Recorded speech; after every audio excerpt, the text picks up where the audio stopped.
It has happened again. There has been another attack on a house of worship. And this time, luckily, people were prepared. We've been telling you this for months, that active shooters will continue to kill people until the first defensive firearm is deployed against them. You have to be ready. You have to be able to defend yourself no matter where you are. I encourage people to carry the gun with them everywhere. Whether you're in a house of worship, whether you're at the mall, no matter where you go, any place you can legally carry your gun, you should have it with you.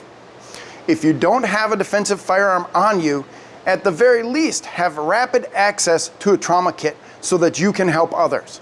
But again, the shooting in an active shooter situation will continue. The active shooter will continue to try to kill people until the first defensive firearm is deployed against him. We need to be able to fight back. You need to be trained, you need to be willing, and most of all, you need to be prepared because you never know when this is going to happen. We can't be there with you all the time. Police officers can't be. Only you can protect yourself. You need to make sure that you are armed, that you are trained, and that you are prepared. Now, luckily, at the shooting in San Diego, there was an off-duty border patrolman there to engage this person. Somebody else attacked him without a weapon, and still, that was able to stop the attack and to allow the border patrolman to get into the fight. Fighting back is the best way to stop active shooters.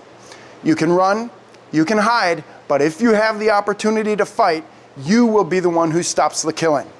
Remember, these people are not going to stop. We need to stop them. They have already made the choice that they're going to come to a house of worship, regardless of denomination, and commit evil acts. The person who attacked this synagogue in San Diego is allegedly involved in attacking a mosque in the same city. It doesn't matter what religious denomination he was going after. This guy just wanted to create mayhem. And the only way to stop him, as we see here, is to attack him, to fight back. We have to wait for them to act first because we can't act arbitrarily, but as soon as the attack comes, we need to respond as quickly as possible.